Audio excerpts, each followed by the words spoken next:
মুসলমানের সন্তান আল্লাহর নারাজির কাজে, আল্লাহর অসন্তুষ্টির কাজে সে ভালো বোধ করে, তার অন্তর অসুস্থ হয়ে গেছে, ইবাদতের স্বাদ উঠে গেছে। এর অন্যতম কারণ হলো বিশ্ব স্বাস্থ্য সংস্থা বলছে 2030 সালের মধ্যে পৃথিবীর সবচাইতে বেশি পরিমাণে যে রোগে মানুষ আক্রান্ত হবে সেটার নাম, বাপ মাকে বাধ্য করা হবে যে টাকা দিবা, তোমার চোখের সামনে তোমার ছেলে মেয়ে নষ্ট হবে, খরচ তুমি দিবা, 100 মিটারের মধ্যে তাদের কাছে যেতে পারবা, যা খুশি তারা। হারাম সম্পর্কের, জিনার সম্পর্কের ব্যাপারে মানুষ খুল্লম খোলা বলে।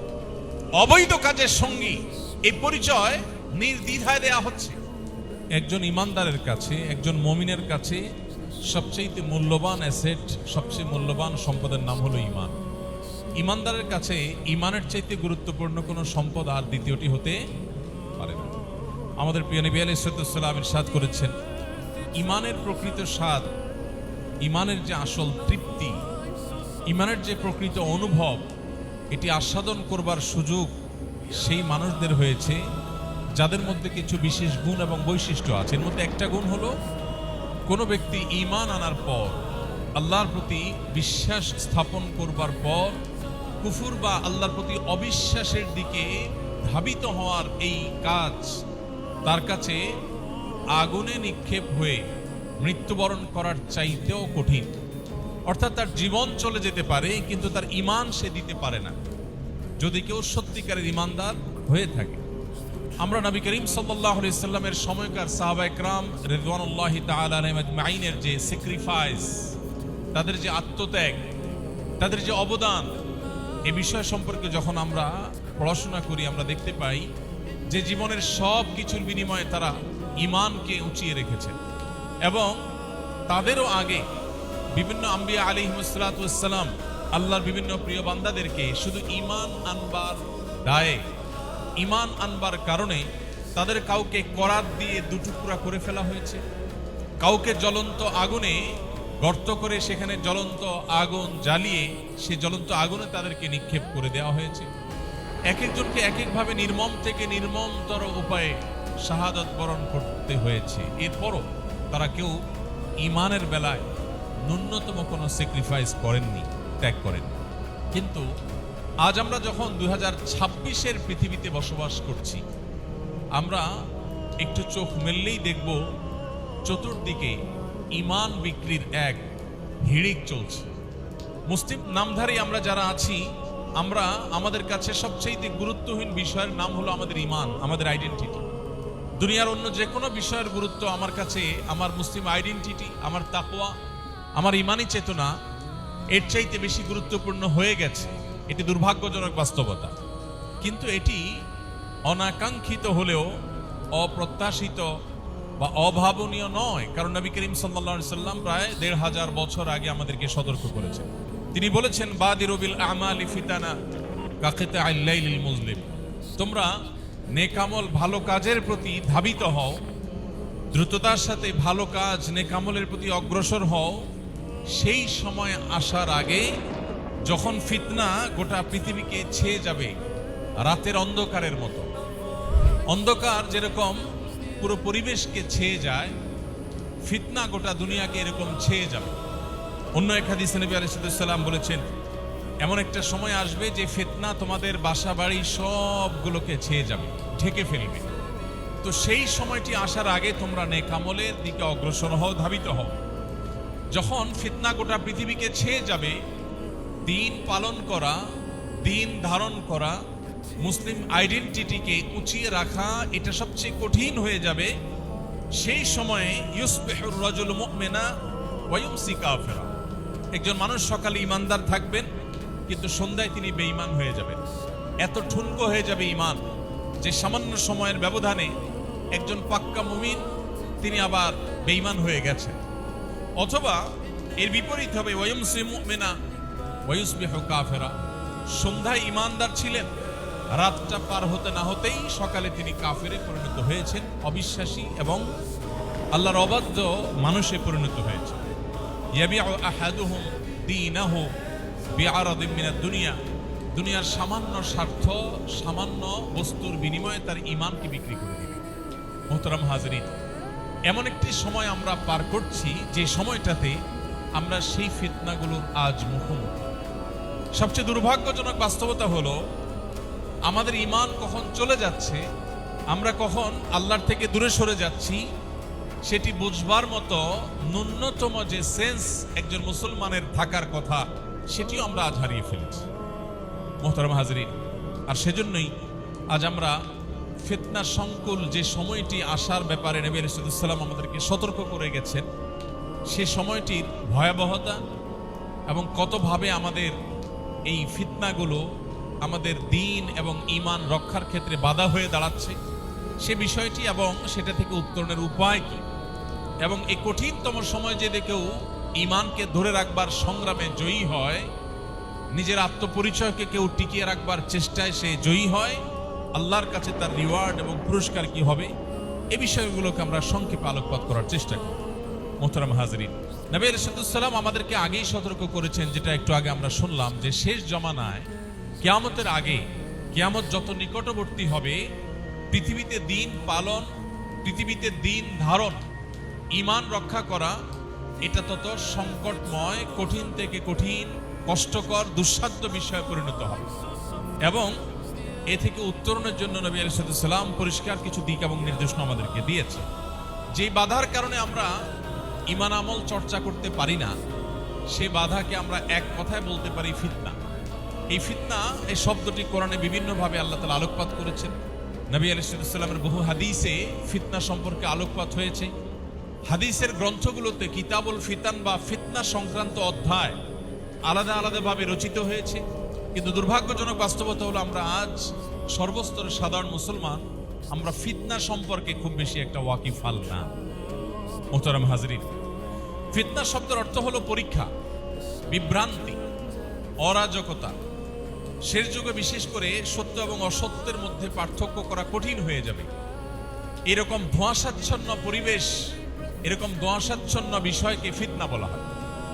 এই ফিতনা, এটা যখন পতিত হয়, মানুষ যখন ফিতনায় আক্রান্ত হয়, ৫ ওয়াক্ত নামাজ পড়ছে, ফিতনায় আক্রান্ত হতে পারে। একজন মানুষ আলিম, ওয়াজ ও নসিহত করে বেড়ায়, কিন্তু তিনি নিজে ফিতনায় ডুবে আছে।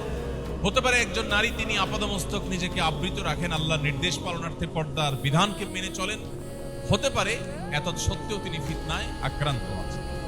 ফিতনার ফলে সবচেয়ে বড় যে বিষয়টি আমাদের জন্য দাঁড়ায়, সবচেয়ে বড় যে ক্ষতিটা হয়, সেটা হলো আমাদের ঈমানগুলো ঠুনকো হয়ে যায়।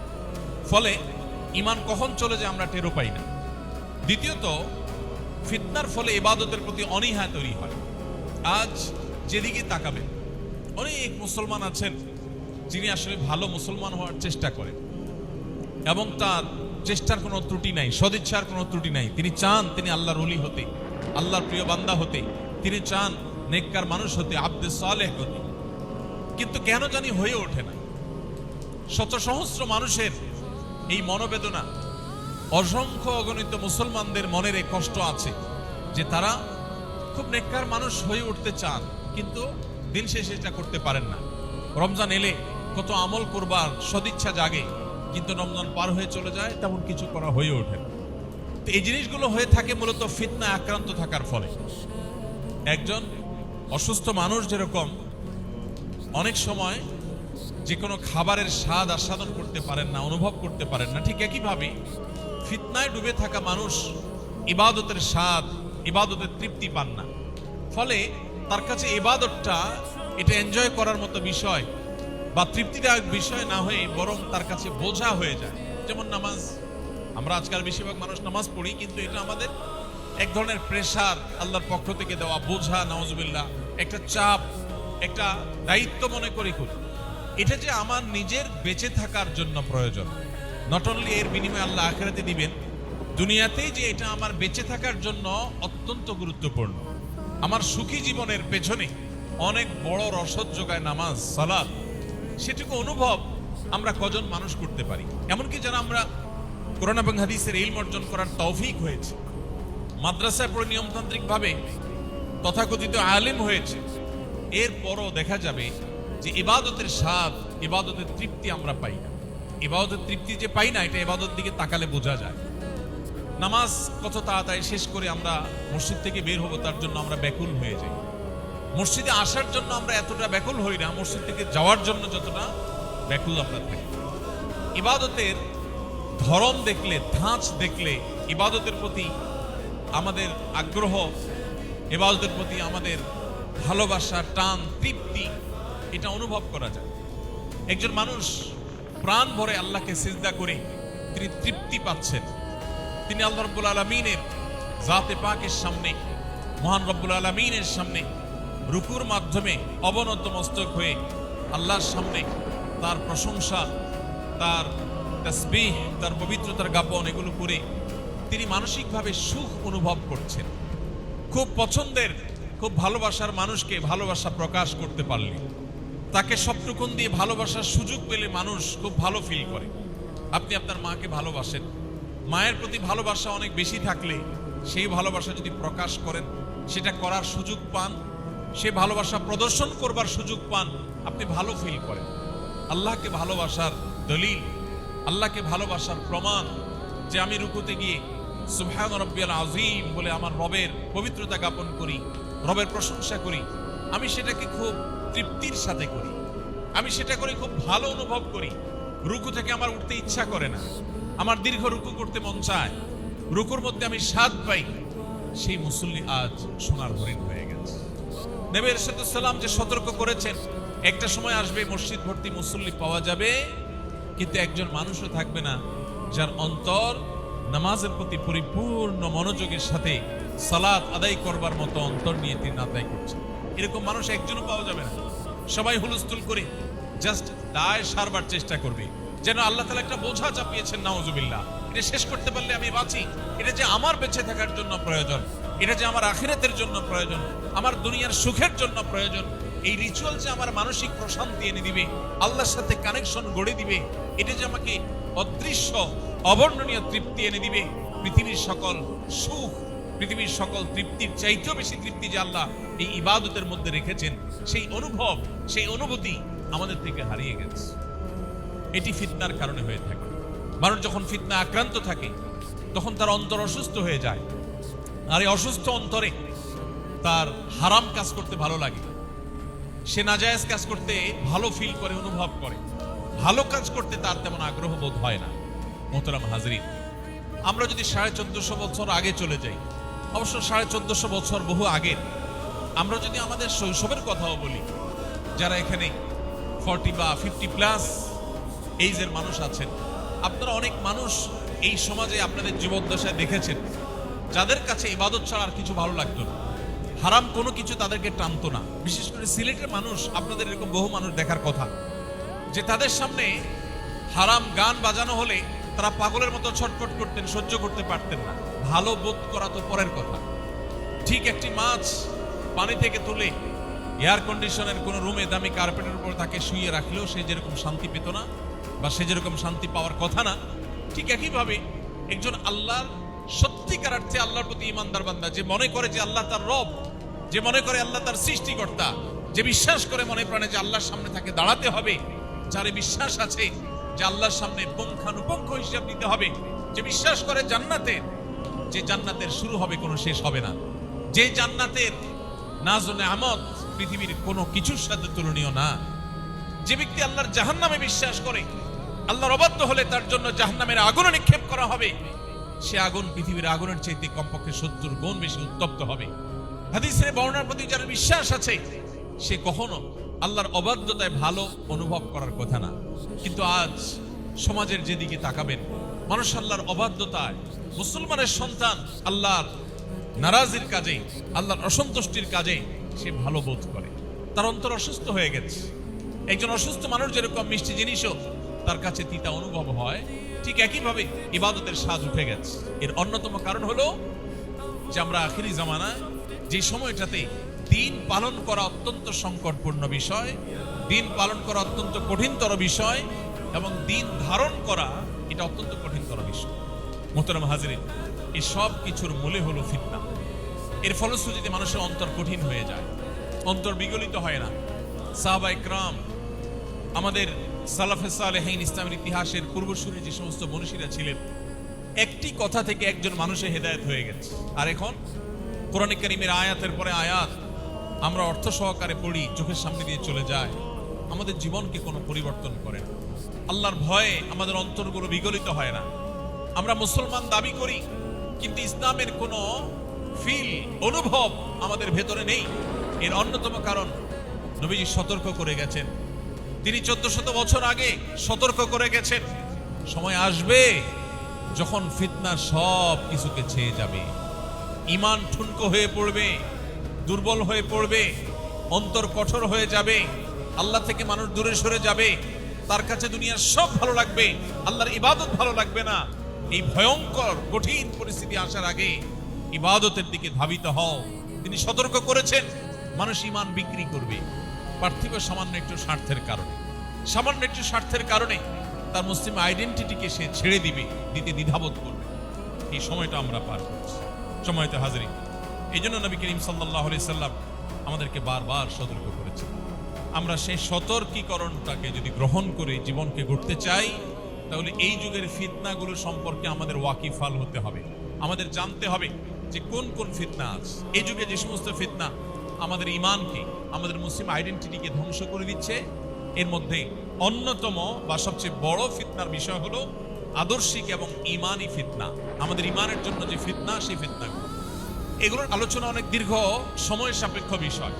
আমি শুধু এইটুকু বলবো যে আজ এমন বহু বিষয় আমাদের সামনে আসছে, বিশেষ করে তরুণদেরকে আমরা বলতে চাই, যে বিষয়গুলো আমাদের ঈমানকে নড়বড় করে দেওয়ার জন্য, ঈমানকে দূর করে দেওয়ার জন্য অত্যন্ত ভয়ঙ্কর ভাবে কাজ করছে। মুসলমানদের ঈমানকে সন্দেহের মধ্যে ফেলে দেওয়ার জন্য শয়তান এবং তার অনুসারীরা, আল্লাহ কোরআনে কারীমে শয়তানকে দুই ভাগে ভাগ করেছেন। এক হলো মানুষ শয়তান, আর একটা হলো জিন শয়তান। জিন শয়তানের অনুসারী যে মানুষ শয়তানরা আছে, তারা মানুষের ঈমানকে নষ্ট করবার জন্য বহুবিধ উপায় তারা অবলম্বন করে। এর ভিতরে একটা হলো কনফিউশন তৈরি হয়, সন্দেহ তৈরি হয়, এরকম বিভিন্ন প্রশ্ন তুলে অ্যাবসলিউট রাইট এবং পরিপূর্ণভাবে নিরঙ্কুশ সত্য কোনো বিষয়কে আপনি সন্দেহের মধ্যে ফেলে দিতে পারেন। আপনার পিতৃ পরিচয়, আপনার আপন ভাই বোনের পরিচয়, এগুলো নিয়েও যদি আপনাকে কনফিউশন তৈরি করবার জন্য প্রশ্ন করে, এই প্রশ্ন আপনাকে কনফিউশনে ফেলে দিতে পারে। নিরঙ্কুশ সত্য বিষয়কে মানুষের অন্তরে সন্দেহের দানা বেঁধে দেওয়ার জন্য কিছু প্রশ্ন ছড়ে দেওয়া যথেষ্ট। আর এই জাতীয় কনফিউশনগুলো সবচেয়ে বেশি তৈরি করে ইবলিস। এই জন্য বলেছি আমি, ইবলিসের অনুসারী যে মানুষগুলো আছে, মানুষ শয়তান, এরা সমাজে নানান কনফিউশন তৈরি করছে। মুসলমানের সন্তানরা এই সমস্ত কনফিউশনগুলোর কারণে, সন্দেহের কারণে অনেকের ঈমান ঠুনকো হয়ে আছে। চক্ষু লজ্জা মানুষের সামনে বলতে পারে না। তার ইসলামের প্রতি আস্থার ঘাটতি তৈরি হয়েছে। শয়তান তার মনে নানা ওয়াসওয়াসা ঢুকিয়েছে, কুমন্ত্রণা ঢুকিয়েছে। আমি আগে বলেছি, কুমন্ত্রণা বা ওয়াসওয়াসা বা এই জাতীয় কনফিউশন তৈরি করবার মতো প্রশ্ন, এগুলো একেবারে নিরঙ্কুশ সত্য বিষয় যদি কারোর অন্তরে বা কারোর মাথায় একবার গেঁথে দেওয়া হয়, মুহূর্তের জন্য হলেও তিনি সে বিষয়ে চিন্তা করেন, এবং এই চিন্তা ভাবনা কখনো কখনো তাকে ভয়ঙ্কর রকমের সন্দেহের লেভেলে নিয়ে যায়। এইটা একটা ফিতনা যেটা এখন চলমান আছে। আমরা আল্লাহকে নিয়ে, দ্বীনের অনেক বিষয় নিয়ে শয়তানের তৈরি করা অনেক প্রশ্ন দেখছি। নবী করিম সাল্লাল্লাহু আলাইহি সাল্লামকে যখন এরকম কোনো সন্দেহ তৈরি হওয়ার মতো বিষয় কারোর মাথায় আসার কথা বলা হয়েছে, তখন তিনি বলেছেন, কারোর মনে এরকম সন্দেহ আসে সেই জন্য আল্লাহর কাছে পানা চায় শয়তান থেকে। কারণ মনের ভিতরে এই ধরনের চিন্তা আসার মানে হলো শয়তান উপস্থিত হয়েছে, সে অ্যাক্টিভ হয়ে গেছে, এবং শয়তানের অস্তিত্ব অনুভব করে সাথে সাথে কেউ যদি আউযু বিল্লাহি মিনাশ শাইতানির রাজিম পাঠ করে, ইনস্ট্যান্ট সাথে সাথে সে অন্তর থেকে যদি আল্লাহর কাছে সাহায্য প্রার্থনা করে, তার অন্তরে ঈমানের শক্তি অনুভব করবে, সে ফাইট করতে পারবে শয়তানের সে ওয়াসওয়াসার সাথে। আর যদি কেউ সে ওয়াসওয়াসাকে নিয়েই ধরে থাকে, সেটাকে রুট ধরে সামনে অগ্রসর হতে থাকে, তাহলে সে যত বড় বুদ্ধিমানই হোক না কেন, তার ঈমান ধরে রাখা কঠিন থেকে কঠিনতর বিষয়ে পরিণত হবে।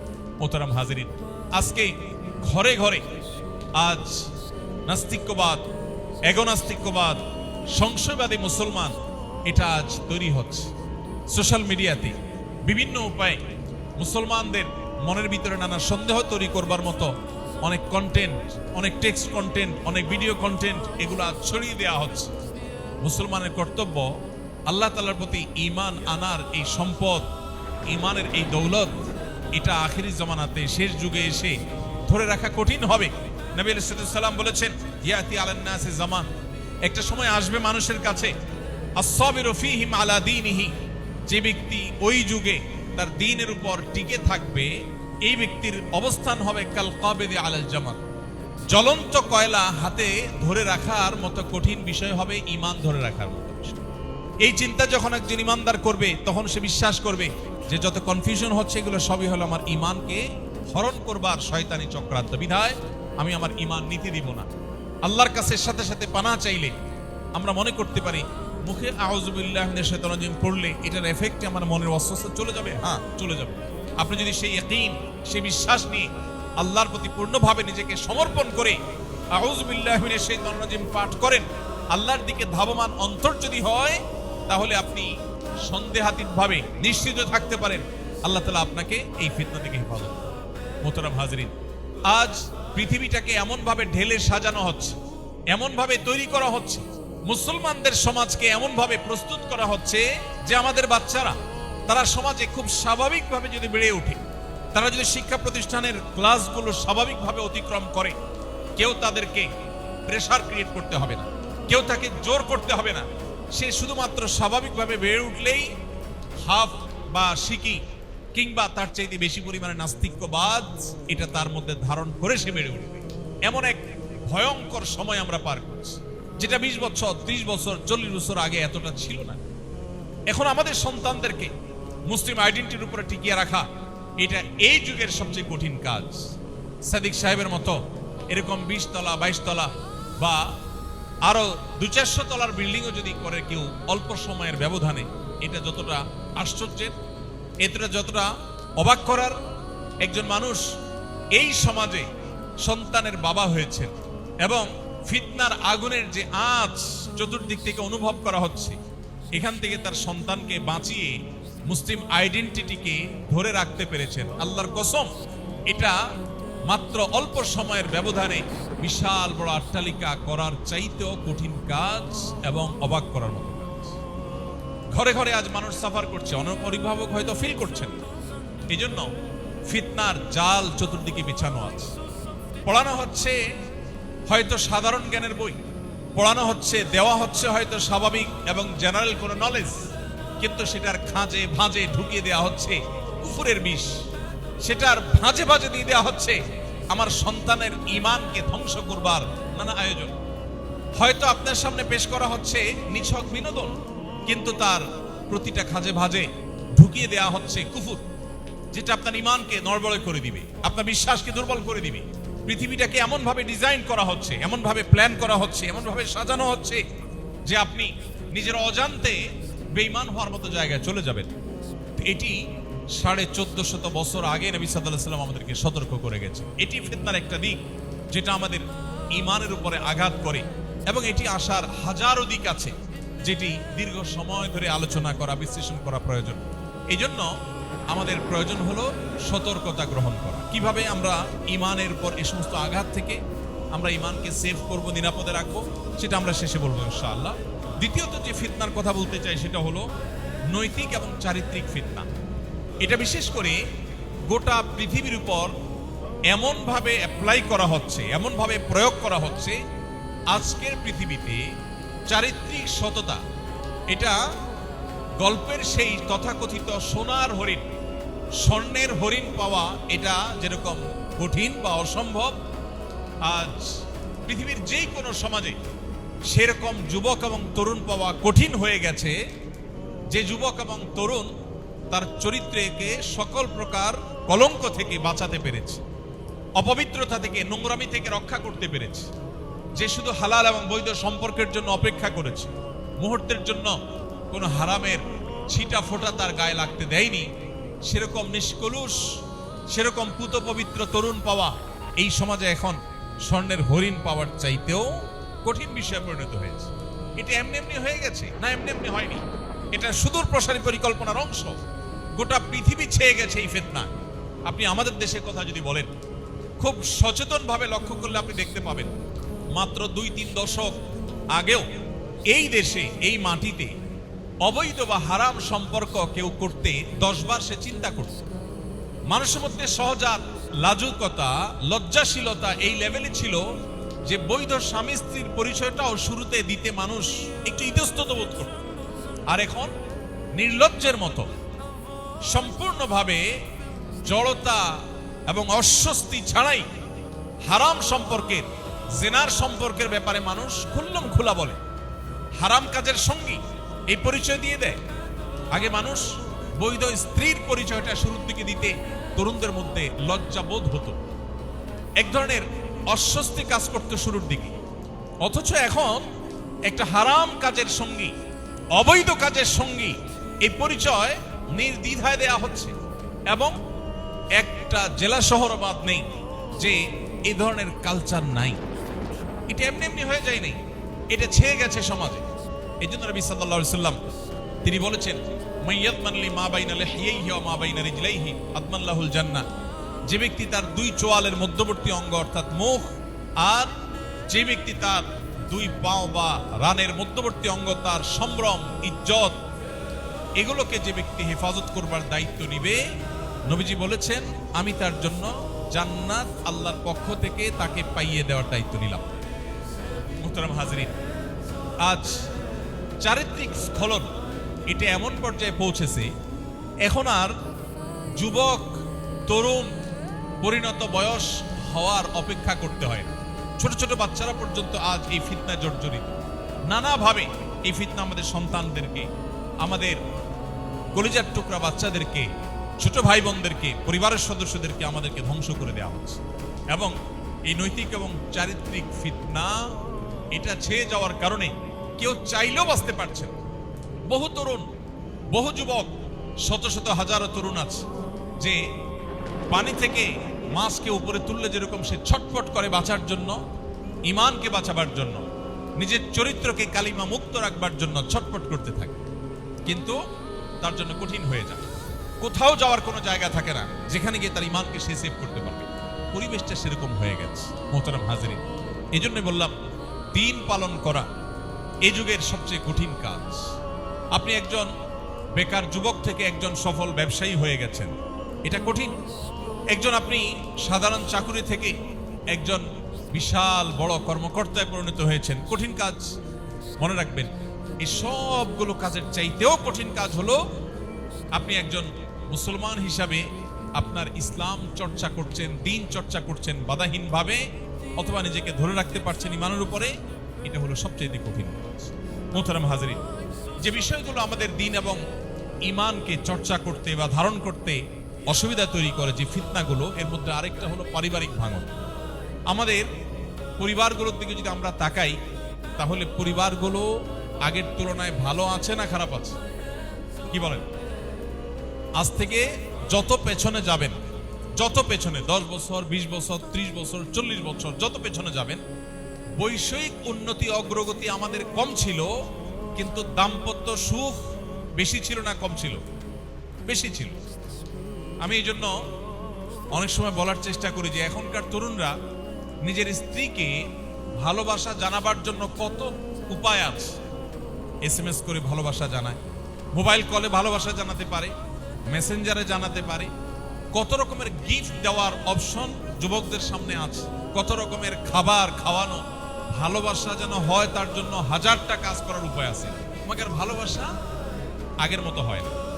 সিনিয়র যারা আছেন, মুরব্বী যারা আছেন, তাদের স্ত্রীর সাথে তাদের যে বোঝাপড়া, তাদের যে ভালোবাসা, তাদের যে হৃদ্যতা, তাদের যে দাম্পত্য সুখ, এটা এখন তরুণরা কল্পনাও করতে পারে না। অথচ আগে সে বৈষয়িক অগ্রগতি এতটা ছিল না।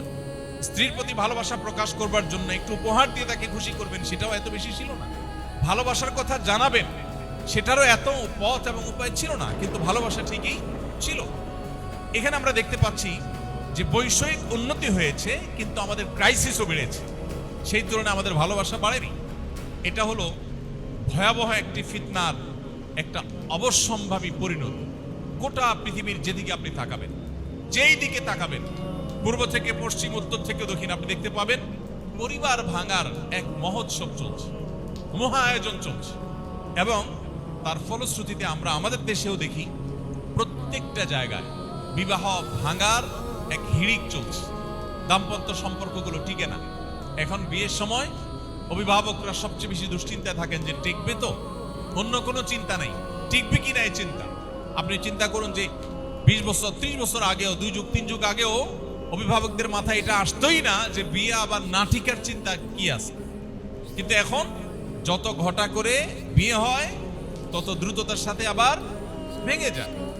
এই যে ভেঙে যাচ্ছে, এটা এমনি এমনি ভেঙে যাচ্ছে না, এটা অত্যন্ত সুপরিকল্পিতভাবে আমাদের পরিবার ব্যবস্থাকে ভেঙে দেওয়া হচ্ছে। এর ভেতরে শয়তানের বিভিন্ন স্বার্থ লুকায়িত আছে, শয়তানের বিভিন্ন এজেন্ডা লুকায়িত আছে। সে বিষয়গুলো হয়তো দীর্ঘ আলোচনা সাপেক্ষ বিষয়, আমরা একটু খেয়াল করলে দেখতে পাবো। এই জন্য আখেরি জামানাতে, শেষ যুগে কোনো পরিবার যদি ভাঙনের হাত থেকে নিজেদেরকে রক্ষা করতে পারে, পরিবারের সদস্যদের মধ্যে যদি হৃদ্যতাপূর্ণ সম্পর্ক থাকতে পারে, তাহলে এটা বিশাল বড় একটা সাকসেস। আপনারা অনেকে সহিহ মুসলিমে বর্ণিত সেই হাদিস শুনেছেন। নবী আলাইহিস সালাম বলেছেন, শয়তান পানির উপরে তার সিংহাসন স্থাপন করে তার অনুসারীদেরকে, সদস্যদেরকে ছেড়ে দেয় মানুষের মাঝে শয়তানি করবার জন্য। এক এক শয়তানি করে মানুষের মধ্যে বিচরণ করে দিন শেষে যখন দলনেতার কাছে এসে রিপোর্ট দেয়, কেউ বলে আমি মানুষকে দিয়ে আজকে অমুক আকাম করিয়েছি, খারাপ কাজ করিয়েছি, গুনাহের কাজ করিয়েছি, শয়তান অ্যাপ্রিসিয়েট করে। কিন্তু সবচেয়ে বেশি অ্যাপ্রিসিয়েট করে ওই শয়তানকে, শয়তানের সেই সদস্যকে, যেই সদস্য কোন পরিবারের মধ্যে ভাঙন ধরাতে পেরেছে। অতএব মুসলমানদের পরিবার শুধু নয়, গোটা পৃথিবীতে পরিবার ব্যবস্থা যেন ভেঙে পড়ে, এটার জন্য দেখবেন বিবাহ বহির্ভূত সম্পর্ককে অ্যাপ্রিসিয়েট করা হচ্ছে। আচ্ছা আপনি বলুন, গোটা দুনিয়াতেই বিবাহের ব্যবস্থা আছে, পৃথিবীর মুসলিম অমুসলিম সব সমাজে বিবাহের ব্যবস্থা আছে, কিন্তু বিবাহ ছাড়া একটি তরুণ, একজন তরুণী, একজন পুরুষ, একজন নারী বিবাহ ছাড়া যে হারাম রিলেশন, এইটাকে এমন ভাবে অ্যাপ্রিসিয়েট করা হচ্ছে, এটাকে এতটা ইজি করে দেওয়া হচ্ছে, মানুষ যেন সেই পথেই হাঁটে। পৃথিবীর বহু দেশে এমন ভাবে আইন করা আছে, বিবাহ কেউ পারতপক্ষে মাথা নষ্ট না হলে করার কথা না। কারণ বিবাহ যদি করে তাহলে বিচ্ছেদ হলে সম্পদের অর্ধেক স্ত্রীকে দিয়ে যেতে হবে।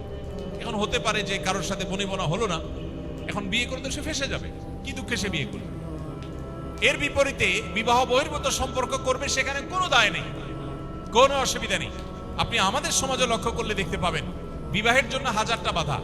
বহু অভিভাবক আছেন সন্তান অপকর্মে লিপ্ত, এটা জানার পরেও দেখেও না দেখার ভান করে। তিনি মনে করেন যে এই বয়সে একটু আত্র করবি, কিন্তু এই অভিভাবককেও যদি বলা হয় যে বিয়ের ব্যবস্থা করেন, তিনি বলবেন বলেন কি, মাথা খারাপ, এই বয়সে নিজের পায়ে এখনো দাঁড়াতে পারেনি। আপনি যেদিকে তাকাবেন দেখবেন যে বিবাহ বহির্ভূত সম্পর্ককে অ্যাপ্রিসিয়েট করা হচ্ছে। এর অবশ্যম্ভাবী পরিণাম এবং এর ক্ষতি পৃথিবীর প্রতিটি উন্নত দেশ, পৃথিবীর প্রত্যেকটি উন্নত দেশ সাফার করছে। এমন দেশ পৃথিবীতে একটিও পাওয়া কঠিন হবে, এমন উন্নত দেশ একটিও পাওয়া কঠিন হবে যেই দেশে সন্তান জন্মের বিনিময়ে সরকারিভাবে প্রণোদনা দেওয়া হয় না। একটা হলে এত ডলার, দুইটা হলে এর বেশি, তিনটা হলে আরো বেশি, বাসায় কাজের লোক সার্ভেন্ট রাখার খরচ সরকার দিবে, মাসে মাসে ভাতা দিবে, শুধুমাত্র সরকার চায় সন্তান জন্ম হোক। বাট কোনো প্রণোদনায় কাজ হচ্ছে না।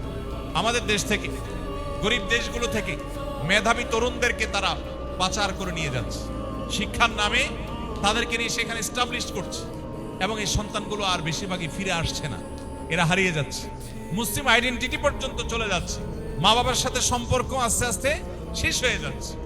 এসব দেশগুলো আজকে যে ভয়ঙ্কর পরিণতির মুখোমুখি হয়েছে, একটা সময় তারা তথাকথিত জন্ম নিয়ন্ত্রণ করেছে, আল্লাহর নির্দেশে বাইরে গেছে, এখন তারা হাড়ে হাড়ে টের পাচ্ছে যে কাজ তারা 2 দশক 3 দশক আগে শুরু করেছে, তার পরিণতি দেখতে তাদেরকে 100 বছর অপেক্ষা করা লাগে নাই, কয়েক দশকের মধ্যে দেখেছে যে বিশাল বড় গ্যাপ তৈরি হয়ে গেছে জেনারেশনের মধ্যে। একটা দেশ চালাবার মতো লোকবল পর্যন্ত নেই, প্রত্যেকটা দেশ, এমন একটা দেশ নেই যে দেশ উন্নত অথচ এই ক্রাইসিসের মধ্যে নাই। মোহতারাম হাজরিন, আল্লাহর সিস্টেমের বাইরে গিয়ে মানুষ যখন কিছু করতে চাইবে, তার অবশ্যম্ভাবী পরিণতি হবে ধ্বংস। ইসলাম ছাড়া পৃথিবীর কোনো কল্যাণ কোথাও নিহিত নেই। মানুষ যদি কল্যাণ চায়, তাকে টুডে অর টুমরো, আজ হোক, 20 বছর পরে হোক, 200 বছর পরে হোক, তাকে আল্লাহর বিধানেই ফিরে আসতে হবে। ইসলাম সন্তানদেরকে শাসন করার কথা বলে, নির্যাতন না। শাসন এক জিনিস, নির্যাতন আরেক জিনিস। আপনার ছোট ছেলে আছে, মেয়ে আছে, একটা বয়স যখন হবে সে পরিণত হবে, তখন তাকে শাসন করবার অনুমোদন শরিয়া দিয়েছে, বরং গাইডলাইন দিয়েছে যে হ্যাঁ শাসন করতে হবে। আবার বলছি, শাসন, নির্যাতন না। আবার সেটা চাইলেই ছোট 2 বছর 3 বছর 4 বছরের বাচ্চাকে শাসন করবার অধিকার শরিয়া দেয়নি। নবী আলাইহিস সালাম পরিষ্কার ভাবে এজ বলে দিয়েছে, 7 বছর বয়স হলে সন্তানকে নামাজের নির্দেশ দাও, 10 বছর বয়স হলে নামাজ না পড়লে শাসন করো, তার আগ পর্যন্ত শাসনের অনুমোদন নাই। এটা হলো ইসলামের বিধান। কিন্তু পশ্চিমা আইডিওলজি দাঁড়ালো আমাদের দেশে, আমাদের ব্রেইনও দখল করে ফেলেছে। আমরা তাদের মুখরোচক কিছু কথা শুনে আমরা বিভ্রান্ত হয়েছি। এই যে ফিতনা, তারা আমাদেরকে চমক দেখিয়েছে, দারুণ করে বুঝিয়েছে, দেখো একটা বাচ্চা, তাকে ফ্রিডম দেওয়া উচিত। ফ্রিডমের নামে, স্বাধীনতার নামে আমাদেরকে দাস বানানো হচ্ছে। ফিতনা দেখছি স্বাধীনতা, এর ভেতরে লুকায়িত আছে দাসত্ব। আমি যেটাকে স্বাধীনতা মনে করছি সেটা আমার প্রবৃত্তির দাসত্ব, সেটা আমার শয়তানের দাসত্ব। প্রত্যেকটা মানুষ দাস, কেউ তার প্রবৃত্তির, কেউ তার মালিকের, কেউ শয়তানের, কেউ আল্লাহর। এখন আমাকে তথাকথিত স্বাধীনতার নামে চমক দেখিয়ে আমাকে যে বিভ্রান্ত করা হচ্ছে, এটার নাম ফিতনা। বহু মানুষ নামাজ কালাম পড়ে না, কিন্তু এই সমস্ত পশ্চিমা ফিতনায়, বিভিন্ন রকমের ফিতনায় সে পড়ে গেছে। তো যেটি বলছিলাম যে একটি শিশুকে নির্দিষ্ট বয়সে যাওয়ার পর শরিয়ার বিভিন্ন নীতিমালার আলোকে বিভিন্ন শর্ত মেনে তাকে শাসন করবার এখতিয়ার দিয়েছে। কিন্তু গোটা দুনিয়ার, গোটা পৃথিবীর উন্নত দেশগুলোর দিকে তাকান, বলবে না খবরদার, কিচ্ছু বলা যাবে না। বিশেষ করে আপনাদের সিলেট এলাকায় মানুষ, পৃথিবীর উন্নত দেশগুলোতে আপনারা বেশি থাকেন, আপনারা আরো ভালো বলতে পারবেন। পৃথিবীর যে কোনো উন্নত দেশ বলবে কি, বাচ্চাকে কোনো শাসন করা যাবে না। স্কুলে বাচ্চাকে রীতিমতো তালকিন করা হয়, ফুসলানো হয় যে বাসায় আব্বু আম্মু বকা দেয় কিনা, শুধু বলো, থানা থেকে ধরে নিয়ে আসা হবে, এবং আসা হচ্ছে। প্রত্যেকটা ঘরে ঘরে বাচ্চাদের ভয়ে বাপ মা আতঙ্কে থাকে। একটু জোরে ধমক দিলেও, স্কুলে নালিশ করলে পুলিশ এসে বাপ মাকে ধরে নিয়ে যায়, এবং এরপরে বাপ মাকে বাধ্য করা হবে যে টাকা দিবা, তোমার চোখের সামনে তোমার ছেলে মেয়ে নষ্ট হবে, খরচ তুমি দিবা, 100 মিটারের মধ্যে তাদের কাছে যেতে পারবা, যা খুশি তারা করবে। আজকে সম্ভবত দেখেছি সিঙ্গাপুরে আইন করা হয়েছে, 9 বছরের বয়সও যদি হয় তাহলে টিজ করার দায়ে বেত্রাঘাত করার পারমিশন সরকারিভাবে দেয়া হয়েছে। আমি এই নিউজটা দেখে একটু হাসলাম। শরীয়ত যে শাসন করার অনুমোদন দিয়েছে সেটা নিয়ে আমরা হাসাহাসি করলাম, আমরা খুব জাতে উঠলাম যে আমরা অনেক আধুনিক, স্মার্ট, ইসলাম অনেক সেকেলে, কিসের বাচ্চাকে আবার শাসন করে, তাদের স্বাধীনতা আছে, তাদের নিজস্ব চিন্তা থাকা উচিত, তারা নিজেরা বেড়ে ওঠা উচিত। এই সমস্ত আজগবি এবং মুখরোচক, শুনতে ভালো শোনা যায়, এই টাইপের কথাবার্তা আমরা বলেছি। যখন ফেসে গেছি তখন আবার ফিরেছি শরিয়ার পথ, এবং অন্য কোনো পথ খোলা নেই। মোহতারাম হাজিরিন, এটা একটা ফিতনা যে আমরা মুখরোচক অনেক কিছু শুনছি, বিভিন্ন ইজম আমাদেরকে দারুণভাবে অনুপ্রাণিত করে, আমরা শুনে খুব ভালো ফিল করি, মাশাআল্লাহ আমরা বোধহয় জাতে উঠছি, আমরা অনেক স্মার্ট হচ্ছি, কিন্তু আমরা শরিয়া থেকে সরে যাচ্ছি। আজ ঘরে ঘরে সেই মুসলমান ভরা, 5 ওয়াক্ত নামাজ পড়া মুসলমানদের মধ্যে বহু মুসলমান আছে যারা আল্লাহর বিধানের প্রতি সে আস্থা নাই, পশ্চিমা আইডিওলজির উপরে যে আস্থা তাদের মধ্যে তৈরি হয়েছে, এটা ফিতনা। এই জন্য নবী সাল্লাল্লাহু আলাইহি সাল্লাম আল্লাহর কাছে প্রতিদিন নামাজের আখিরি বৈঠকে দোয়া মাসুরার জায়গায় তিনি যে দোয়া করতেন, এই দোয়ার মধ্যে আল্লাহুম্মা ইন্নী যালামতু নাফসি যুলমান কাসীরার পাশাপাশি আরেকটা দোয়া ছিল। সেই দোয়া কি? আল্লাহুম্মা ইন্নী আউযু বিকা মিন আযাবিন নার ওয়া আযাবিল কবর ওয়া আউযু বিকা মিন ফিতনাতিল মাহইয়া ওয়াল মামাত। আল্লাহ, জীবন এবং মরণের ফিতনা থেকে, বেঁচে থাকার মধ্যে পৃথিবীতে বহু ফিতনা আছে, দেখতে মনে হয় ভালো, কিন্তু পরিপূর্ণ অন্ধকারে সেটা আমার জন্য ক্ষতিকর জিনিস, বাট আমার কাছে মনে হচ্ছে ভালো। আল্লাহ, আমি ভালো মনে করে আগাবো, অথচ তার শেষ ঠিকানায়, শেষ মাথায় গন্তব্য হলো জাহান্নাম। এটাই ফিতনা। এই জন্য নবী করিম সাল্লাল্লাহু আলাইহি ওয়াসাল্লাম আমাদেরকে সতর্ক করেছেন। আল্লাহ তাআলা আমাদেরকে, আমাদের চরিত্রকে, আমাদের পরিবারকে ঈমান এবং আমলের জন্য হার্মফুল বিষয়গুলো থেকে বেঁচে থাকার তৌফিক দান করুন। ফিতনার বিষয়ে আল্লাহ তাআলা আমাদেরকে সচেতন এবং সতর্ক থাকার তৌফিক দান করুন। মুহতারাম হাজিরিন, আরেকটা বড় ফিতনার বিষয় হলো দৃষ্টির ফিতনা এবং ডোপামিনের অ্যাটাক। আজ সোশ্যাল মিডিয়ার এই যুগে চোখের জেনা এমন এক ভয়াবহ ব্যাধিতে পরিণত হয়েছে, কেউ চেষ্টা করলেও তার জন্য বেঁচে থাকা সহজ না, এমন ভাবে ডিজাইন করা হয়েছে। একদিকে মত প্রকাশের স্বাধীনতা, ব্যক্তি স্বাধীনতা ইত্যাদি মুখরোচক বিভিন্ন স্লোগান দিয়ে আমাদের বোনদেরকে পর্দাহীন করা হয়েছে, মেয়েদেরকে স্বাধীনতা দেওয়ার নাম করে তাদেরকে জাস্ট ভোগের বস্তুতে পরিণত করা হয়েছে। তাদেরকে এমন ভাবে উপস্থাপন করা হয়েছে যে পুরুষের চোখের আধারে পরিণত হয়েছে, কিন্তু তাদেরকে বলা হচ্ছে তোমরা এর মাধ্যমে স্বাধীন, তোমরা এর মাধ্যমে নিজের অধিকার স্বাধিকার চর্চা করছো। ফিতনা। এর মাধ্যমে আজ আমরা ইবাদতের স্বাদ হারিয়ে ফেলছি, আমরা নেকামলের প্রতি কোনো আগ্রহ বোধ করি না, আমাদের আসল সম্পদ অনেক আগে হারিয়ে গেছে। আমরা শুধু গতানুগতিক কিছু রিচুয়াল, কিছু আমল, কিছু ইবাদতের মধ্যে মগ্ন থাকি, কিন্তু অন্তঃসার শূন্য হয়ে গেছে, আমাদেরকে শেষ করে ফেলা হয়েছে। মোহতারাম হাজিরিন, ঠিক একইভাবে আরেকটা বড় ফিতনা হলো ডোপামিন। সাময়িক আনন্দ, সাময়িক বেদনা, বিশেষ করে সোশ্যাল মিডিয়ার যে এডিকশন, ছোট ছোট শর্টস, রিল, এগুলোর পেছনে আমরা প্রতিদিনে এক একটা মানুষ 2-4 ঘন্টা 6 ঘন্টা পর্যন্ত প্রতিদিন আমরা ব্যয় করছি। এটা কেন করছি? আখেরাত তো পরের কথা, পার্থিব আমার কোনো উপকার বয়ে আনবে? ডেফিনেটলি না, কিন্তু আমরা করছি এবং নিজের সব সময়কে সেখানে নষ্ট করছি। এর ফলে আমাদের মস্তিষ্কের চিন্তার সক্ষমতা কমে যাচ্ছে, আমাদের নৈতিক সিদ্ধান্ত গ্রহণ করবার শক্তি কমে যাচ্ছে। এজন্য দেখবেন সমাজে সেই নীতিবান মানুষ আর পাওয়া যায় না। যত পেছনে যাবেন, আমি আবারও বলি, যত পেছনে যাবেন আপনি দেখবেন আদর্শবান মানুষ সমাজে কিছু হইলেও থাকতো। আর এখন লেবাসালা মানুষ আছে, ভালো মানুষ নেই। প্রত্যেকটা মানুষ নৈতিক শক্তি এটা হারিয়ে ফেলেছে। এটা দুনিয়াতে যে ফিতনা ছড়িয়ে আছে এর ফলশ্রুতি। ঠিক একইভাবে আরেকটা ভয়ঙ্কর বিষয় হলো যে এই সময়টাতে আমরা গোটা বিশ্বে মানুষ পার্থিব জাগতিক উন্নতি করছে, আমাদের জীবন যাপনের মান উন্নত হচ্ছে। প্রত্যেকটা দেশের মানুষ দিন দিন আমরা জীবন যাপনের মান উন্নত করছি, কিন্তু আমাদের মধ্যে যে পরিমাণ ডিপ্রেশন, হতাশা, এটা বেড়ে চলেছে। বিশ্ব স্বাস্থ্য সংস্থা বলছে 2030 সালের মধ্যে পৃথিবীর সবচাইতে বড় এবং সবচাইতে বেশি পরিমাণে যে রোগে মানুষ আক্রান্ত হবে সেটার নাম ডিপ্রেশন। অলরেডি পৃথিবীতে উন্নত দেশগুলোতে বয়স্করা তো অনেক পরের কথা, ছোট ছোট শিশুরা ডিপ্রেসড, ঘরে ঘরে আত্মহত্যা, ছোট বাচ্চারা আত্মহত্যা করে। বৈষয়িক উন্নতির কোনো অভাব নেই, জীবন যাপনের উপকরণ, শৌখিনতার উপায় উপকরণ, কোনটার কোনো অভাব নেই, কিন্তু দিনহীন, আল্লাহর আনুগত্যহীন, ঈমানহীন, ঈমানে চেতনাহীন এই আধুনিক জীবন, এটা মানুষকে বাহ্যিক বিলাসিতা দিতে পারে কিন্তু আভ্যন্তরীণ প্রশান্তি কেড়ে নেয়। যারা উন্নত দেশে আছেন, যারা দুনিয়াতে বিভিন্ন উন্নত দেশগুলোতে সফর করার সুযোগ হয়েছে, তারা ভালো বলতে পারবেন যে বাচ্চারা পর্যন্ত ডিপ্রেসড প্রত্যেকটা ঘরে ঘরে। জাপানের মতো উন্নত দেশ, পৃথিবীর সবচেয়ে উন্নত দেশগুলোর সবচেয়ে সুখী দেশগুলোর যে তালিকা, নরওয়ের মতো দেশ, আরো বিভিন্ন দেশ যেগুলো সুখী দেশের একবারে টপ লিস্টে আছে, আপনি খবর নিয়ে দেখেন সবচেয়ে বেশি আত্মহত্যার পরিমাণ, সবচেয়ে বেশি ডিপ্রেশনের পরিমাণ এই সমস্ত দেশগুলো।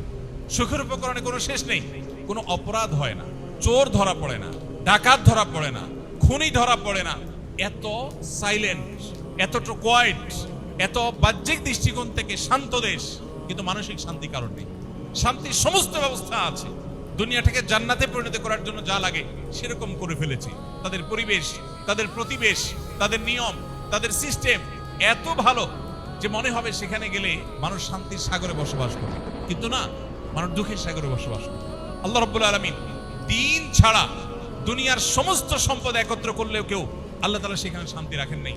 আর যদি দিন থাকে, ঈমানে চেতনা থাকে, তার ভিতরে যদি দুনিয়ার পার্থিব বিষয়গুলো যদি কম ঘাটতিও থাকে, আল্লাহ তাআলা সেখানে শান্তি রেখেছেন। মোহতারাম হাজিরিন, আজ আখিরি জামানায় আমরা বসবাস করছি যেখানে ঈমান ধরে রাখা কঠিন হয়ে যাচ্ছে, কারণ পৃথিবীটাকে ডিজাইন করা হয়েছে সেভাবে। হারাম অর্থনীতির বাধ্যবাধকতা, এটা আরেকটা ফিতনা। এই যুগে বিশ্বের আমাদের টাকা পয়সাগুলো নিয়ে মাতবুরি করা যে মোড়লরা আছে, গরিব মানুষদের টাকাগুলোকে ব্যাংকগুলো যেভাবে নিয়ে নেয় বিভিন্ন সিস্টেমের মাধ্যমে, এই অর্থ ব্যবস্থা গোটা পৃথিবীকে এমন ভাবে সুদের উপর দাঁড় করিয়েছে, আল্লাহ তাআলা কোরআনে যেটাকে বলেছেন আল্লাহর সাথে যুদ্ধ করার শামিল, সেরকম ভয়ঙ্কর বিষয়কে পৃথিবীতে এমন ভাবে এস্টাবলিশ করা হয়েছে, ব্যক্তিগতভাবে কোনো মানুষ যদি চায় 100 ভাগ হালাল জীবন যাপন করবে, তাহলে তার জঙ্গলের গহীনে চলে যাওয়া ছাড়া কোনো পথ তার সামনে খোলা নেই। সে মসজিদের ইমাম হতে পারে, সে বড় খতিব আলোচক হতে পারে, সে মসজিদে সারাদিন বন্দী থাকতে পারে, কিন্তু সুদের ভয়াবহতা থেকে সে চাইলেও বাঁচতে পারবে। রাষ্ট্র তার পক্ষ থেকে সুদী লোন নিয়ে রাষ্ট্র চালাতে হবে, সিস্টেমটাই সেভাবে ডেভেলপ করা হয়েছে। এটা একটা ফিতনা, চাইলেও মানুষ বাঁচতে পারছে না। এই সমস্ত হারামগুলো মানুষ ইবাদতের স্বাদ কেড়ে নেয়। হ্যাঁ, আপনি নিজে সুদের কারবার করেন নাই, গুনাহ আল্লাহর কাছে হবে না, কিন্তু গুনাহের প্রভাব সেটা ঠিকই আপনার জীবনে পড়বে। সেই ফিতনা আজ আমাদেরকে ছেয়ে নিয়েছে। প্রিয় ভাইরা আমার, তথ্য বিভ্রাট এবং ইনফোডেমিক, এটা আরেকটা বড় ফিতনার বিষয়। আমরা দেখি আজ যেটাকে সাদা হিসাবে দেখানো হচ্ছে বা যেটাকে ভালো হিসাবে দেখানো হচ্ছে, ডিজাইন করা হচ্ছে, সেটা আসলে ভালো না। গোটা পৃথিবীতে দেখবেন ইসলামের অনেক বিধিবিধানকে আসামির কাঠগড়ায় দাঁড় করানো হয়েছে। ইসলাম চর্চা করে সে মানুষগুলোকে কালার করে রাখা হয়েছে, কিন্তু এর বিপরীতে আল্লাহর অবাধ্য হোক, কেউ নাফরমান হোক, ইসলাম থেকে দূরে সরে যাক, সেটাকে অ্যাপ্রিসিয়েট করা হচ্ছে। তো আজকের পৃথিবী যেটাকে ভালো বলছে অনেক ক্ষেত্রে সেটা খারাপ, আবার যেটাকে খারাপ বলছে অনেক ক্ষেত্রে সেটা ভালো। মানুষের জন্য কঠিন হয়ে যাচ্ছে, দরু হয়ে যাচ্ছে কোনটা ভালো কোনটা মন্দ সেটা নিরূপণ করা।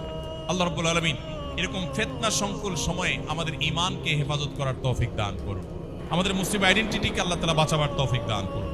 সম্মানিত হাজিরিন, এই পরিস্থিতিতে আমরা কিভাবে রক্ষা করব নিজেদেরকে? নাম্বার 1, ফিতনা সংকুল এই সময়ে আমাদের ইবাদত এবং দ্বীন চর্চা যেখানে কঠিন হয়ে পড়ছে, এই সময়টাতে ফিতনা থেকে বেঁচে নিজের ঈমান আমলকে রক্ষা করবার জন্য প্রথম যে জিনিসটি দরকার সেটা হলো ইলম। যদি আমরা পর্যাপ্ত কোরআন এবং হাদিসের ইলম হাসিল করি এবং ফিতনা সম্পর্কিত ধারণা আমরা অর্জন করি, তাহলে বেঁচে থাকাটা ইজি হবে। আমাদের যে লাইফস্টাইল, আমাদের যে খাদ্যাভ্যাস, আমাদের যে ফুড পিরামিড ডেভেলপ করা হয়েছে, এটার মধ্যেও খাঁজে ভাঁজে বহু ফিতনা ঢুকিয়ে দেওয়া হয়েছে, সেটা দীর্ঘ আলোচনার বিষয়। তো এগুলো সম্পর্কে যতটা আমরা জানতে পারবো ততটা আল্লাহ আমাদেরকে হেফাজত করবেন, যত বেশি জানা যাবে। দ্বিতীয়ত আরেকটা উপায় আছে ফিতনা থেকে বাঁচার জন্য, সেটা হলো আল্লাহ বলেছেন ইয়া আইয়ুহাল্লাযীনা আমানু ইন তাত্তাকুল্লাহ ইয়াজআল লাকুম ফুরকানা। হে ঈমানদারগণ, তোমরা যদি আল্লাহকে ভয় করো, প্রকৃত অর্থে অন্তর যদি তাকওয়া তোমরা অর্জন করো, ইয়াজআল লাকুম ফুরকানা, আল্লাহ তোমাদেরকে সত্য অসত্য, ভালো এবং মন্দের মধ্যে পার্থক্য করবার সক্ষমতা দিয়ে দিবে। তাহলে কেউ যদি তাকওয়ার সর্বোচ্চ লেভেলে যাওয়ার চেষ্টা করে, সন্দেহের ঊর্ধ্বে থাকার চেষ্টা করে, সে সবসময় আল্লাহকে সন্তুষ্ট করার পথে থাকে, আল্লাহ অসন্তুষ্ট হতে পারে ন্যূনতম সন্দেহ হয়, সেই পথ থেকেও বেঁচে থাকে, অর্থাৎ অ্যাজ এ মুসলমান সে নো কম্প্রোমাইজের লেভেলে থাকে, সে অন্য সব কিছুর সাথে কম্প্রোমাইজ করে, ইসলামের বেলায় কম্প্রোমাইজ করে না, আল্লাহর বিধানের ক্ষেত্রে কম্প্রোমাইজ করে না, নবীজির আদর্শের ক্ষেত্রে কম্প্রোমাইজ করে না, এই লেভেলের মুত্তাকি যদি কেউ হতে পারে, আল্লাহ তাআলা তাকে ফিতনার সময়ে ভালো কোনটা মন্দ কোনটা সেটা আল্লাহ তাআলা তাকে দেখিয়ে দিবেন, তার জন্য স্পষ্ট হয়ে যাবে, আল্লাহ তাকে সেভ করবে। তৃতীয়ত, ফিতনা থেকে বাঁচার জন্য আল্লাহর কাছে বিভিন্ন দরখাস্ত সাবমিট করার পদ্ধতি নবীজি শিখিয়েছেন। যেমন একটা দোয়া আমরা বলেছি একটু আগে, আত্তাহিয়াতুর পরে দুরুদের পরে দোয়া মাসুরার জায়গায় নবী রাসূলুল্লাহ সাল্লাল্লাহু আলাইহি ওয়াসাল্লাম পড়তেন মাঝে মধ্যে কোন সময়, সে দোয়াটা আমরা পড়তে পারি, আল্লাহুম্মা ইন্নী আউযু বিকা মিন আযাবিন নার ওয়া আযাবিল কবর ওয়া আউযু বিকা মিন শাররি ফিতনাতিল মাহইয়া ওয়াল মামাত ওয়া আউযু বিকা মিন শাররি ফিতনাতিল মাসীহিদ দাজ্জাল। আল্লাহ জীবন এবং মরণ এবং দাজ্জালি ফিতনা থেকে আপনার থেকে আমরা পানা চাই, এই দোয়া আল্লাহর কাছে নিবেদন করা। সূরা কাহাফ, নবী সাল্লাল্লাহু আলাইহি ওয়াসাল্লাম বলেছেন, সূরা কাহাফের তিলাওয়াত মানুষকে আখেরি জামানায় ফিতনা থেকে রক্ষা করবে, বিশেষ করে দাজ্জালের ফিতনা থেকে। সূরা কাহাফের প্রথম 10টি আয়াত যে ব্যক্তি মুখস্থ করবে, বুঝবে এবং এটাকে নিজের ভিতরে সংরক্ষণ করবে, তিলাওয়াত করবে, এই 10টি আয়াতের হিফজ এবং মুখস্থকরণের মধ্য দিয়ে আল্লাহ তাকে দাজ্জালের ফিতনা থেকে কিয়ামতের আগে যখন ফিতনায় মানুষ নিমজ্জিত হবে, আল্লাহ তাকে সেভ করবেন। এই সমাজে খুব অল্প সংখ্যক মানুষ আছে যে মুসলিম, আবার ফিতনা থেকে আল্লাহ তাকে বাঁচিয়েছেন। তো সেই সৌভাগ্যবান মানুষদের কাতারে শামিল হতে হলে সূরা কাহাফের তিলাওয়াত করতে হবে। পুরো সূরা কাহাফটাই হলো ফিতনা মুক্তির অত্যন্ত গুরুত্বপূর্ণ একটা আমল এবং টনিক। পুরো সূরা কাহাফের মধ্যে আপনি দেখবেন আল্লাহ রাব্বুল আলামিন বিভিন্ন ফিতনা সম্পর্কে আলোকপাত করেছেন। ঈমানের জন্য ফিতনা ছিল আসহাবে কাহাফের যুবকদের বেলা। ঠিক এরপরে আল্লাহ তাআলা দুই ভাইকে একটা ফিতনায় নিপতিত করেছেন সম্পদের মধ্য দিয়ে। একজনকে অঢেল সম্পদ দিয়েছেন, সে আল্লাহর নাফরমানি করেছে, তার ধ্বংস আল্লাহ করেছেন। আবার আরেকজনকে একই সাথে আল্লাহ তাআলা অঢেল সম্পদ দিয়েছেন, তিনি আল্লাহর কৃতজ্ঞতা আদায় করেছেন, আল্লাহ তাকে সেভ করেছেন। তাহলে সম্পদের ফিতনার আলোচনা সূরা কাহাফে আছে। এরপরে সূরা কাহাফে আপনি দেখতে পাবেন সেখানে ইলমের ফিতনা রয়েছে। খিজর আলাইহিস সালামের সাথে মুসা আলাইহিস সালামের যে যাত্রা ছিল, এখানে ইলমের ব্যাপারটিতে মুসা আলাইহিস সালামের কাছে অস্পষ্টতা ছিল, আল্লাহ তাআলা তার জন্য সেটা স্পষ্ট করেছেন। ইলমটা কখনো কখনো মানুষকে ফিতনায় পতিত করতে পারে। এই আসহাবে কাহাফের পরে সূরা কাহাফের মধ্যে খিজর এবং মুসা আলাইহিস সালামের ঘটনার বিভিন্ন প্রেক্ষাপট সেই অর্থাৎ ইলমের ফিতনার বিষয়টির প্রতি ইঙ্গিত করে। এরপরে সর্বশেষ দেখবেন আপনার সূরা কাহাফের মধ্যে আরো বিবিধ ফিতনার সম্পর্কে আলোকপাত করা হয়েছে। তো এই জন্য সূরা কাহাফের তেলাওয়াত আমাদেরকে ইনশাআল্লাহ ফিতনা থেকে বাঁচতে সাহায্য করবে। এবং এই যুগে বিশেষ করে ডিজিটাল যে সমস্ত ডিটক্স, এগুলোর ব্যাপারে সচেতনতা, এটাও আমাদের ঈমান আমলকে হেফাজত করার জন্য এবং ফিতনা থেকে বেঁচে থাকার জন্য যথেষ্ট। প্রতিদিন একটা সময় আল্লাহর সাথে একান্তে কথা বলা দরকার। আমাদের এখন একান্তে কথা বলতে কিছু নেই, মোবাইল টিপতে টিপতে, ফেসবুক টিপতে টিপতে আমরা শেষ বন্ধ করে নামাজে দাঁড়াই। নামাজ ভর ফেসবুকে যা দেখেছি, যা স্ক্রল করেছি ওইগুলো ভাবি, রুকুতে সিজদাতেও সেগুলো ভাবি। নামাজ পড়ি কিন্তু আমার মনোযোগ আসলে নামাজে নাই। এই ইবাদতটা শুধু ইবাদতের খোলস আছে, অন্তঃসার শূন্য, না কোনো তৃপ্তি আছে, না এর কোনো উপকারিতা আছে। এগুলো থেকে বাঁচার জন্য সংগ্রাম করা দরকার এবং আল্লাহর সাথে একান্তে ইবাদতের জন্য সময়গুলো ফারেক করা দরকার। আপনি দেখবেন ৫ ওয়াক্ত ফরজ নামাজের আগে পরে নবী আলাইহিস সালাম আমাদেরকে যে সুন্নাহ নামাজের নির্দেশনা দিয়েছেন, ইসলাম মূলত আমাদেরকে প্রিপেয়ার করার জন্য সেগুলো দেওয়া হয়েছে। দেখুন, আপনি ফজরের আগে 2 রাকাত সুন্নাত আছে, যোহরের ফরজ নামাজের আগে 4 রাকাত সুন্নাত আছে, ঠিক আসরের ফরজ নামাজের আগে 4 রাকাত নফল আছে।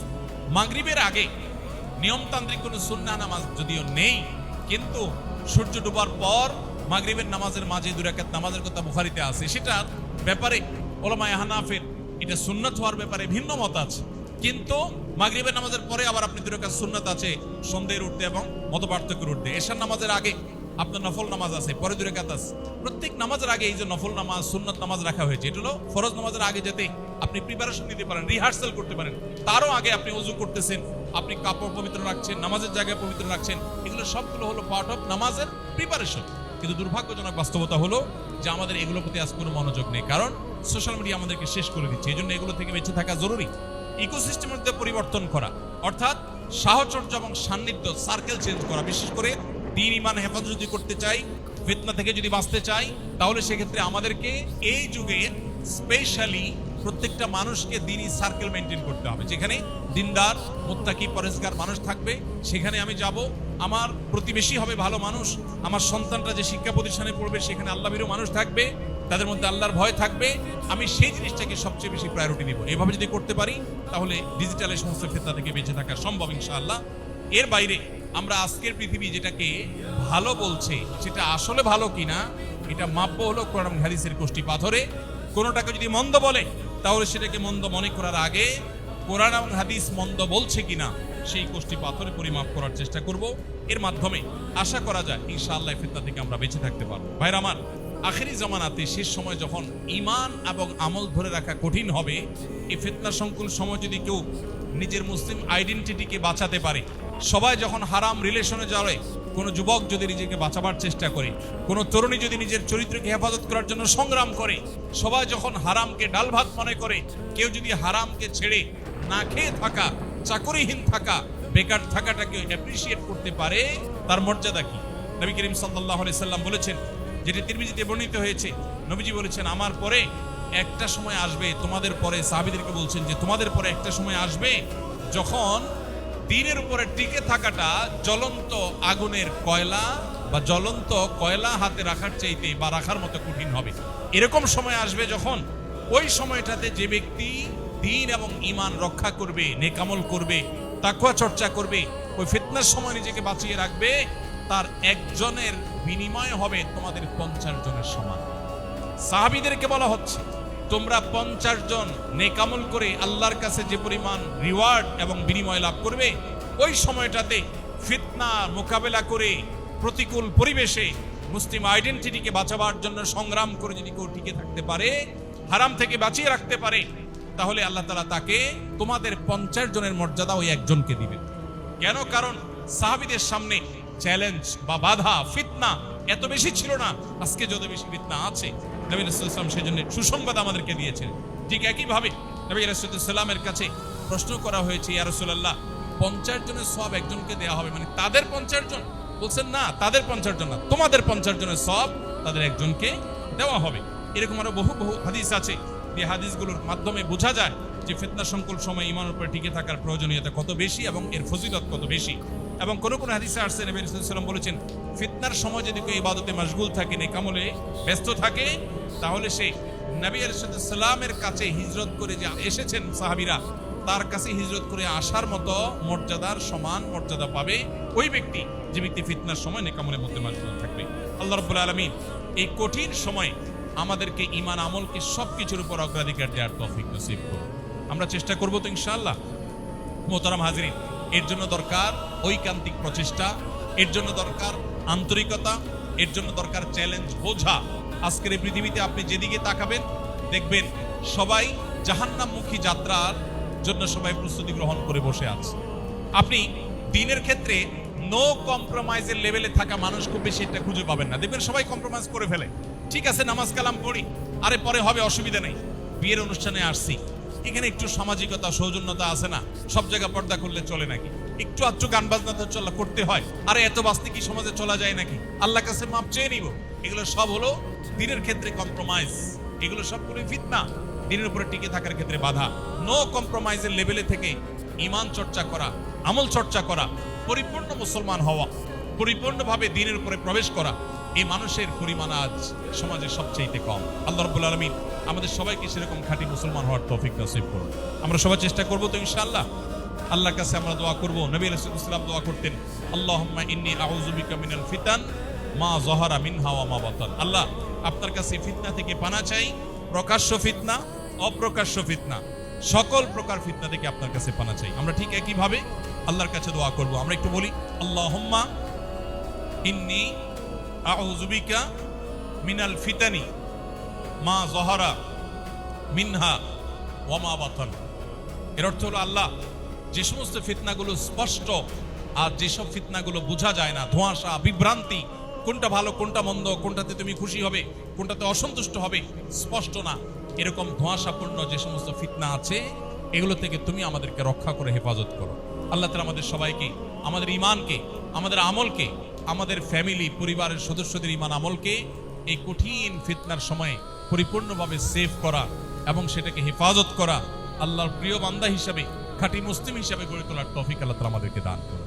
আমরা যদি সবাই চেষ্টা করি, সবাই যদি সচেতন থাকি, ইনশাআল্লাহ এটা কষ্টসাধ্য হলেও অসম্ভব নয়। আল্লাহ তাআলা অবশ্যই আমাদেরকে রাস্তা দেখাবেন। আল্লাহ বলেছেন, ওয়াল্লাযীনা জাহাদু ফিনা লানাহদিয়ান্নাহুম সুবুলানা। যারা আমার রাহে আসার জন্য চেষ্টা করবে তাদেরকে অবশ্যই আমি বিবিধ রাস্তা দেখাবো। আপনি সমাজে এখন বহু মুসলমান পাবেন, সিরিয়াস মুসলমান, পূর্ণাঙ্গ মুসলমান, কোনো ছাড় দেয় না ইসলামের ক্ষেত্রে, এই মুসলমান আপনি খুব বেশি পাবেন। দেখবেন সবই ভেজাল মুসলমান, সবই ভেজাল মুসলমান। ব্যবসা বাণিজ্য করছেন, চাকরি বাকরি করছেন, স্কুল কলেজে যাচ্ছেন, পড়াশোনা করছেন, বিভিন্ন সেক্টরে দেখবেন বিভিন্ন জায়গায় তার দিনকে তিনি কম্প্রোমাইজ করে ফেলছেন। তিনি দুনিয়াকে কম্প্রোমাইজ করছেন না, তিনি দিনকে কম্প্রোমাইজ করছেন। এই মানুষ দেখবেন ভরা, কিন্তু সেই মানুষ আপনি চিরুনি অভিযান করে খুঁজে বের করা কঠিন হয়ে যাবে যে মানুষ তার দিনকে, ঈমানকে সবকিছুর উপরে উঁচিয়ে রাখে।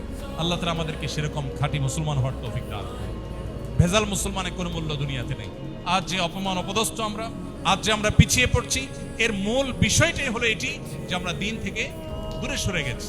সাহাবায়ে কেরাম তারা বিশ্ব শাসন করেছেন, বিশ্ব তাদের পায়ের নিচে এসেছে, গোটা বিশ্বকে তারা দিয়েছেন, কারণ তারা সেরকম ঈমানদার ছিল, তাদের সে নেক আমল ছিল। আজ আমরা সেই জায়গা থেকে সরে গেছি। আল্লাহ আমাদেরকে ফিরে আসার তৌফিক নসিব করুন। আস-সুন্নাহ ফাউন্ডেশন, উম্মার স্বার্থে সুন্নাহর সাথে।